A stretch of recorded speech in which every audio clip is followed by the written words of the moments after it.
शुरुआत में एक छोटा सा अभ्यास करते हैं सूक्ष्म का। उसके लिए सभी साथी अपने स्थान पर एकदम शांतिपूर्वक बैठ जाइए। बिल्कुल जो भी हलन चलन है वो सब बंद कर दीजिए, एकदम स्थिर शांत, आंखें बंद।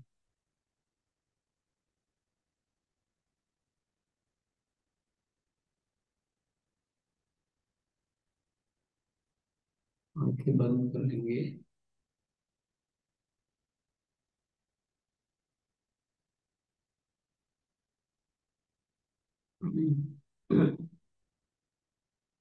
अपने भीतर देखना है सूक्ष्म में क्या चल रहा है।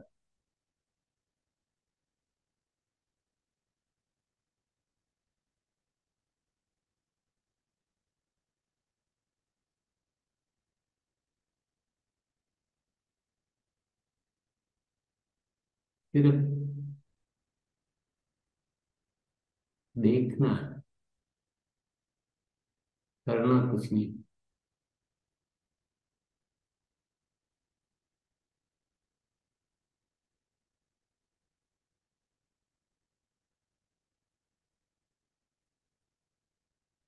अब हमें एक खुशी महसूस करनी है।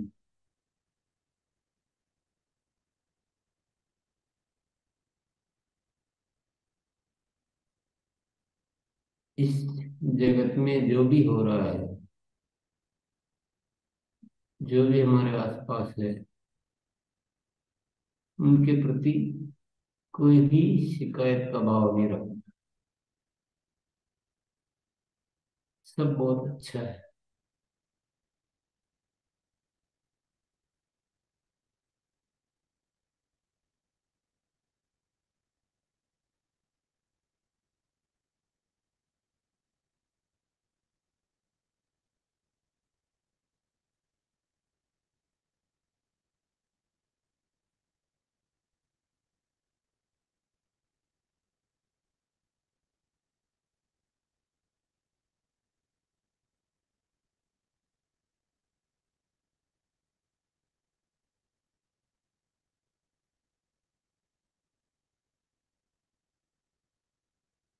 मन में कोई तर्क वितर्क नहीं करना है।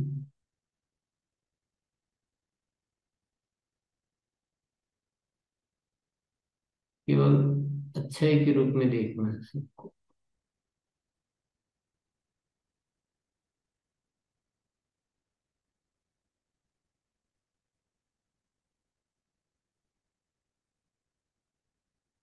और उसकी वजह से जो खुशी महसूस हो रही है, उस खुशी को भरपूर रूप से महसूस।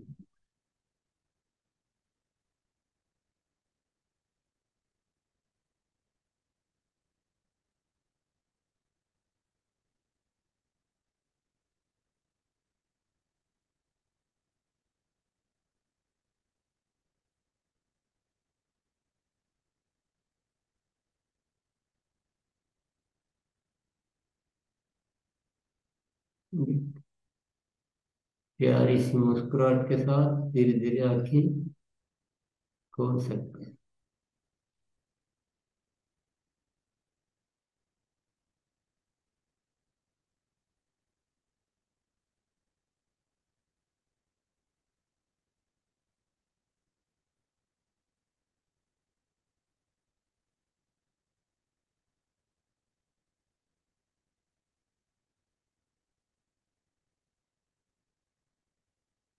सभी का पुनः स्वागत है।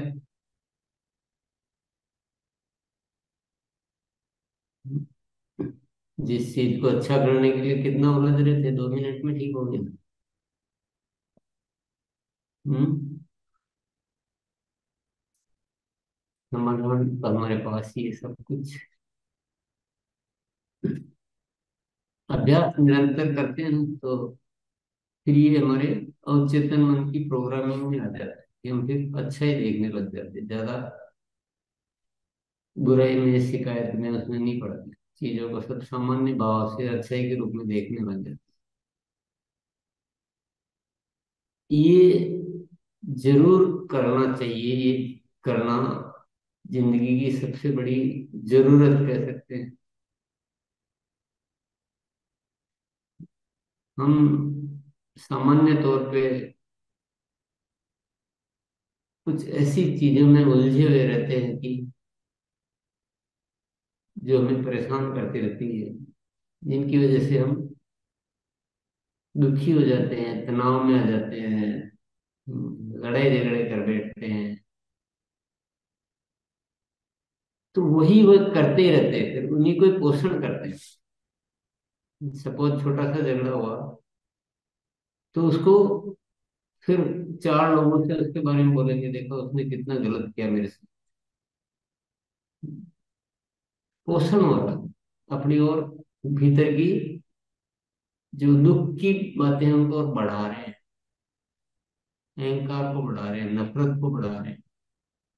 अच्छा क्या हो रहा है? अच्छा तो कुछ भी नहीं हो, पर हमारा एक अहंकार होता है कि हम दूसरों को गलत ठहराए। फिर वो गलत है तो मैं उसके साथ ठीक कैसे हो सकता हूँ, तो झगड़े को बढ़ाने की प्लानिंग, बदला लेने की प्लानिंग। ऐसी बहुत सारी घटनाएं हमारे जीवन में ऐसी होती रहती है, जो अगर ये सूक्ष्म की यात्रा हम निरंतर करते रहे और अभ्यास करते रहे, तो हम बहुत बैलेंस हो सकते हैं। ये संभव है, असंभव नहीं है। केवल समझ की बात है, केवल जागरूकता की बात है, और केवल अभ्यास की बात है। एक दिन में तो नहीं होगा, क्योंकि वो जो अवचेतन मन की प्रोग्रामिंग है, वो ऐसे एक दिन में चेंज नहीं होती। ये सत्य को भी हमें समझना जरूरी है। जो निर्देश हम देते हैं अवचेतन मन को, हमने एक दिन इसको सीखा भी था ऋषि को। जो निर्देश हम देते हैं तो वो एक दिन में रिसीव ही नहीं करता है, वो ग्रहण नहीं करता। वो अपना जो प्रोग्रामिंग हो रखी है वैसे ही एक्शन करेगा। लेकिन प्रतिदिन और बार बार और सघनता से निरंतर करते रहे, करते रहे, करते रहे, करते रहे, तो वो प्रोग्रामिंग भी चेंज होती है धीरे धीरे। तो पुरुषार्थ का काम है, हारना नहीं, हिम्मत नहीं हारनी। अरे यार, क्या करूं, कुछ नहीं हो रहा, ऐसा नहीं। तो ये बहुत ज्यादा बड़ी उपलब्धि है। धन कमाना तो एक उपलब्धि है, ठीक है बिल्कुल कमाना चाहिए, वो सब तो उसके लिए पुरुषार्थ करें, जरूरी है, वो चीजें भी हम सीखेंगे, सीखते हैं। लेकिन ये कमाई कहीं ना कहीं उससे बड़ी कमाई है।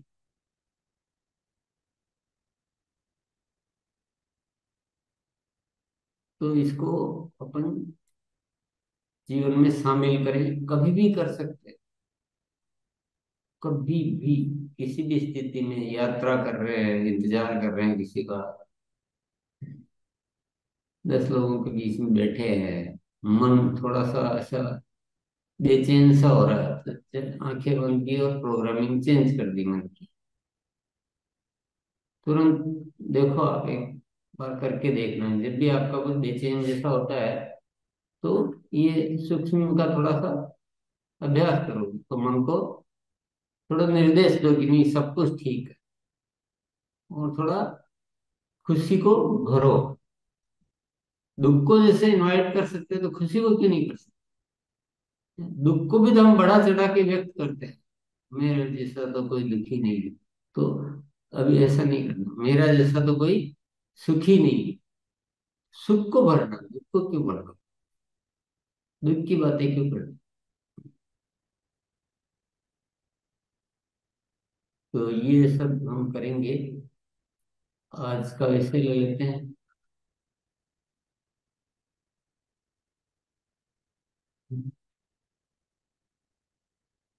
इससे भी तो कमाने पड़ेंगे, बिल्कुल कमाने चाहिए। अच्छे मन से, अच्छे विचारों से, अच्छे तरीके से बड़े प्रोजेक्ट पर कैसे कार्य करें, आज का ये विषय। हम जो कार्य कर रहे हैं उसमें उसको एक प्रोजेक्ट बनाकर, यानी कुछ बड़ी प्लानिंग लेकर, ऐसा भी कर सकते हैं।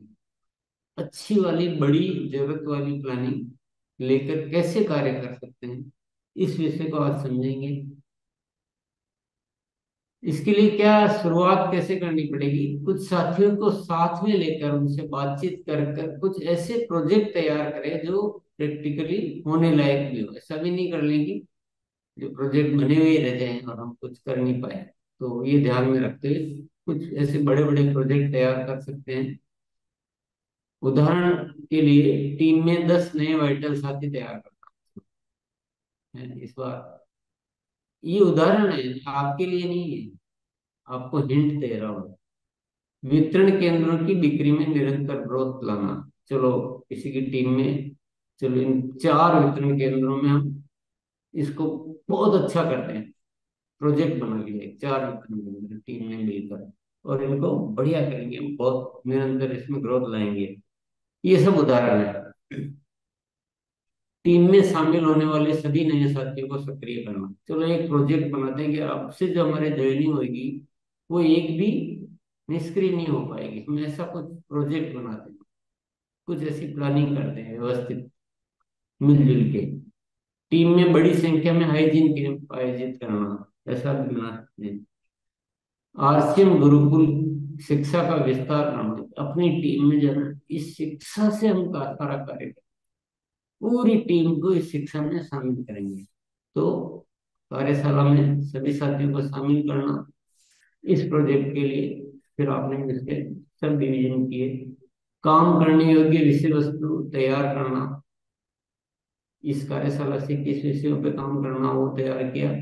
और ज्ञान केंद्रों के माध्यम से शिक्षा का अभ्यास, ऐसा भी एक प्रोजेक्ट। तो ये सारे उदाहरण है।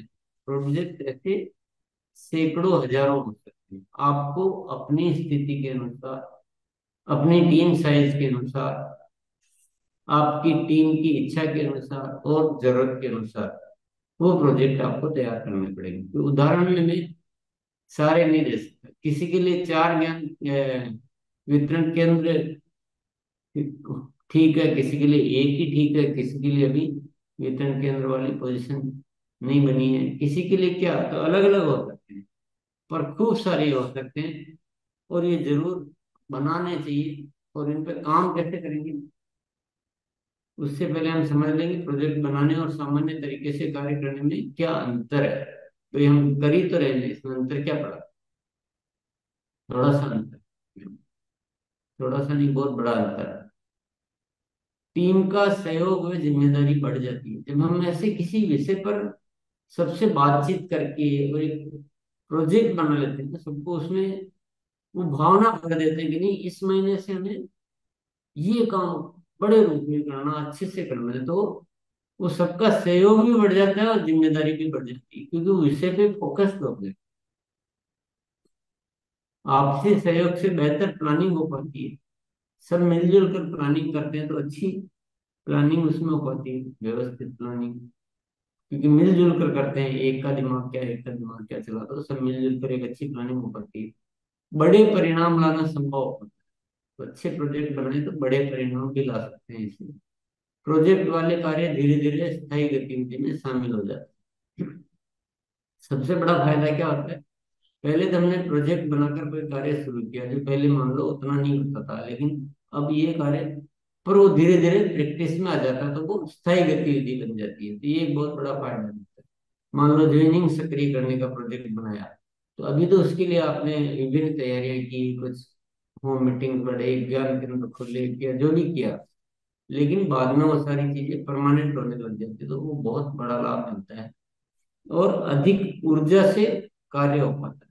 सब साथी मिलकर एक बड़ी एनर्जी के साथ कार्य करने का एक वातावरण बनता है। तो ये प्रोजेक्ट बनाने के ये सारे फायदे हैं। प्रोजेक्ट पर कार्य करते समय ध्यान देने योग्य बातें। टीम के साथियों के लगन को लगना चाहिए कि ये हम सबका प्रोजेक्ट। जो मेन साथी है, जो एक्टिव साथी, आपके जो कोर टीम है, उन सबको ऐसा लगना चाहिए कि हम सबका प्रोजेक्ट है। ऐसा नहीं कि दो को पसंद नहीं आ रहा, दो उसमें शामिल नहीं हो रहे हैं, दो से पूछा ही नहीं, ऐसा नहीं। पूरी टीम को साथ में लेकर, सबकी राय लेकर, सब सहमत हैं, फिर बनाना है। तभी वो जिम्मेदारी लेंगे और तभी वो काम बन पाए। नहीं तो केवल एक जने ने बना दिया और सबको ऑर्डर कर दिया तो वो नहीं होगा, मजा नहीं आएगा प्रोजेक्ट। दूसरा क्या होना चाहिए, प्रोजेक्ट ऐसा बनाए जो परिणामों में ग्रोथ दे ताकि सबका साथ मिलता रहे। क्योंकि अभियान है तो परिणाम आधारित होना चाहिए, जो वॉल्यूम जनरेट करे, तो ही सबका साथ मिलेगा। क्योंकि बिना वॉल्यूम के बहुत देर तक साथी उस पर टिक नहीं पाए। टीम के सभी साथियों को प्रोजेक्ट की पूरी रूपरेखा स्पष्ट होना चाहिए कि कैसे क्या क्या काम करने हैं, कि कैसे वर्क करेगा, कितने दिन में क्या चीजें होनी है। तो ये सारी चीजें पूरी तरह से स्पष्ट होना चाहिए। ऐसा नहीं बना तो दिया पर सबको ठीक से ध्यान ही नहीं है कि इसका प्लानिंग क्या है, क्या रूपरेखा है, किसकी क्या जिम्मेदारी होनी है, कैसे एक दूसरे को रिपोर्टिंग करनी है। तो ऐसा बहुत सारा एक विधिवत प्रोजेक्ट, तो वो सबको ध्यान में होना बहुत जरूरी है। सबको ध्यान में भी पूरी क्लियरिटी के साथ है ना, प्रश्न उत्तर पूछ के एकदम क्लियर करें। ये विषय बहुत इंपॉर्टेंट है। सबकी जिम्मेदारी स्पष्ट स्पष्ट तौर पे लिखित में बांट दें। ये सबको लिख कर दे देना। ऐसा नहीं कि मेरे को तो ये काम नहीं बताया था इस दिन, तो आप सबको बाकायदा लिखित में दे दे। कभी कभी मौखिक में क्या होता है, वो कंफ्यूजन हो जाता है, भूल जाती है या कंफ्यूजन हो जाता है। वो समझता है कि ये उसके लिए है, ये समझता है कि उसके लिए है। तो ये कंफ्यूजन नहीं रहे इसके लिए लिखित में भाई कौन कौन साथी क्या क्या जिम्मेदारी लेगा, और जितने साथी चाहिए उससे दो गुना तैयार करें। उस प्रोजेक्ट को पूरा करने के लिए जितने साथियों की जरूरत आप समझ रहे हैं, उससे दो गुनी बड़ी टीम है। कमी नहीं रखनी साथी। और सबकी ट्रेनिंग निरंतर होती रहनी चाहिए। एक बार की ट्रेनिंग से काम नहीं चलेगा, ये ट्रेनिंग निरंतर होती रहनी चाहिए। थोड़े दिन काम किया फिर पता लगा किसी को क्या दिक्कत है, क्या हुआ, तो वो ट्रेनिंग बार बार हो। कोई साथी अपनी जिम्मेदारी का निर्वहन ठीक से नहीं कर पाता तो वैकल्पिक व्यवस्था करनी। अब आपने सारा प्लानिंग कर दिया, सबकी जिम्मेदारियां भी बांट दी, सब रूपरेखा बना के सब कुछ कर दिया, लेकिन हो सकता है कोई साथी उतना ठीक से नहीं कर पा रहा है, जिम्मेदारी को पूरा नहीं कर पा रहा है। तो हमारे ऐसा नहीं कि भाई उसकी वजह से हमारा प्रोजेक्ट जो है रुक गया है या उसमें कमी आ गई। उसकी आपको वैकल्पिक व्यवस्था यानी अल्टरनेट अरेंजमेंट आपको रखना है। वो क्या क्या हो सकता है वो साथी थोड़ा सा फॉलो अप के अभाव में नहीं ले रहा हो जिम्मेदारी, तो साथी का फॉलो अप, अगर फॉलो अप की कमी से है तो फॉलो अप किया जाए। ट्रेनिंग की कमी से तो उनको पुनः ट्रेनिंग दी जाए। और दोनों ही लग रहा है कि नहीं वो कर ही नहीं पा रहा है सब कुछ नहीं पा, तो अन्य दूसरे साथियों द्वारा उस कार्य को पूर्ण कराया जाए। या और भी जो भी अरेंजमेंट उनसे हो सकता हो वो करके उस कार्य को नहीं रोकने लगे। प्रोजेक्ट पूरा होना चाहिए, प्रोजेक्ट अधूरा नहीं छोड़ना। फिर है कार्य की निरंतर रिपोर्ट ले। सबसे डेली रिपोर्ट लेते हैं। ऐसा नहीं बहुत दिन हो गए और पता लगा कि 7 दिन हो गए, 7 दिन में जो काम होना था वो हुआ ही नहीं हो रहा, अब जाके अब डिस्टर्ब हो गया प्रोजेक्ट की। ऐसा नहीं करेंगे, उसको निरंतर प्रतिदिन रिपोर्ट लेने का सिस्टम बनाए। लगातार काउंसलिंग में जरूरत के अनुसार चर्चा करें। रोज अपने अपने तरीके से काउंसलिंग करें यानी बातचीत जारी रखें, और जरूरत के अनुसार उसमें चर्चा करें। जरूरत कुछ भी हो सकती है, किसी को कुछ पूछना हो सकता है, किसी को कुछ बताना हो सकता है, किसी का कोई बेहतरीन अनुभव हो सकता है कि मैंने ऐसे काम किया तो इसमें और भी ज्यादा अच्छा हो पाया, तो वो एक दूसरे के काम आ सकता है। इसलिए ये चर्चा बहुत जरूरी है। और नेक्स्ट है लगातार प्रेरणा उत्साहवर्धन तारीफ करना जारी रहना चाहिए। एनर्जी मीटर थोड़ा सा बढ़ा रहे, तो सब साथियों को जोश बना के रखना, उनकी काम की तारीफ करना, वार्तालाप जारी रखना, अच्छे आइडिया शेयर करना, ये सब कुछ जो है चालू रहना चाहिए। तो प्रोजेक्ट बड़े से बड़े पूरे किए जा सकते हैं, बशर्ते कि हम इन सब चीजों का अच्छी तरह से ध्यान रखें।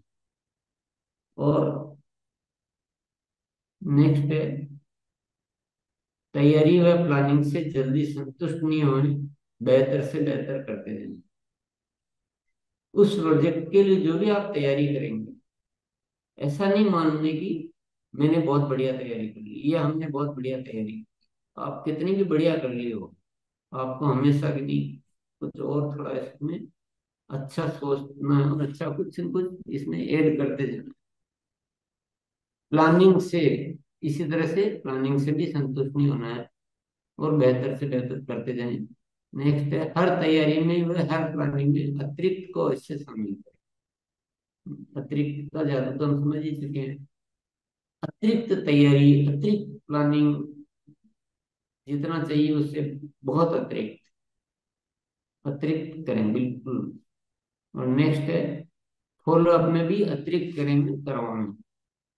किसी भी प्रोजेक्ट में फॉलो अप तो यूज होगा ही होगा, फॉलो अप के बिना तो कोई भी प्रोजेक्ट पूरा हो ही नहीं सकता है।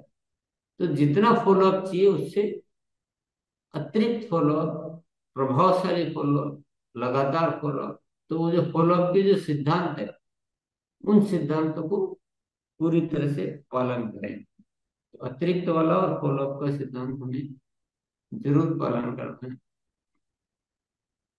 जो मेन साथी है, जो सबसे सीनियर साथी, अपने ऊपर क्या क्या जिम्मेदारी रखनी चाहिए? ट्रेनिंग देने की जिम्मेदारी को लिखित में देने की, वह लगातार रिपोर्ट लेने की जिम्मेदारी रखें। और बाकी जिम्मेदारी साथियों में बांट दे, ताकि वो थोड़ा फ्री रहे और सारे काम को देख सके।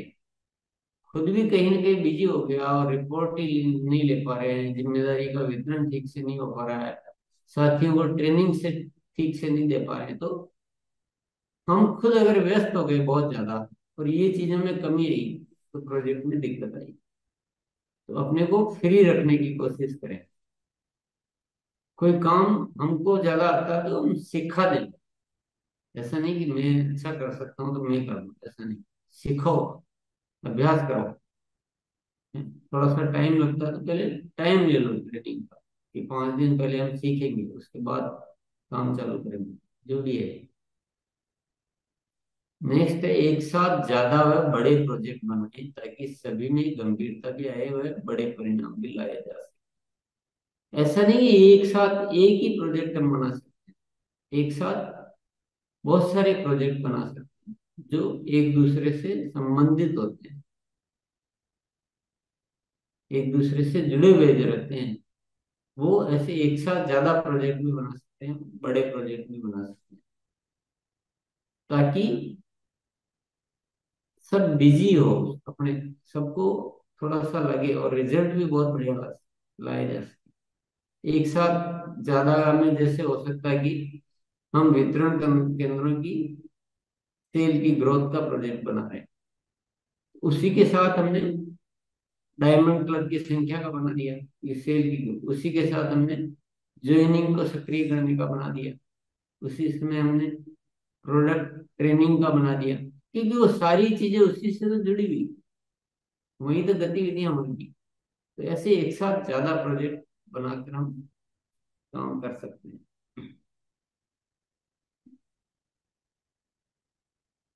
तो ये था आज का प्रोजेक्ट के बारे में चर्चा। तो हम सभी साथी अपने अनुसार प्रोजेक्ट बना सकते हैं, किसी और के अनुसार नहीं, अपने अनुसार, अपनी स्थिति के अनुसार, अपनी टीम साइज के अनुसार, अपना पिछला अनुभव के अनुसार, जो हमसे अच्छे से हो सकता है, जो हम कर सकते हैं, जो जो करने के लिए हमारी टीम तैयार है, जिसमें हम ट्रेंड है, जिसकी ट्रेनिंग हम अच्छे से दे सकते हैं। और ट्रेनिंग के लिए क्या करना पड़ेगा? अगर किसी विषय पे आपको एक्सपर्ट ट्रेनिंग चाहिए, तो जो कार्यशाला के जो वीडियोज है उससे देख के, नोट बना के, ट्रेनिंग बना के आप ट्रेनिंग दे सकते हैं। प्रोडक्ट की ट्रेनिंग चाहिए तो आप प्रोडक्ट की जो भी ट्रेनिंग अवेलेबल है वहां से ट्रेनिंग लेके, और ये सारी ट्रेनिंग हम अच्छे से ट्रेनिंग का वातावरण और ट्रेनिंग की तैयारी करके, और अपने अनुसार कोई भी साथी प्रोजेक्ट बना सकता है।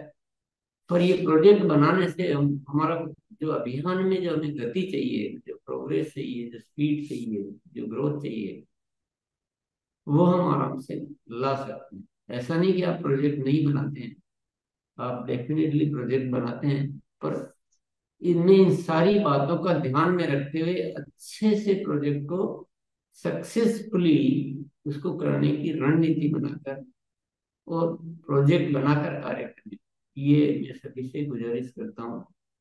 अच्छे अच्छे प्रोजेक्ट बनाएं अपने अनुसार। तो सभी को बहुत बहुत धन्यवाद।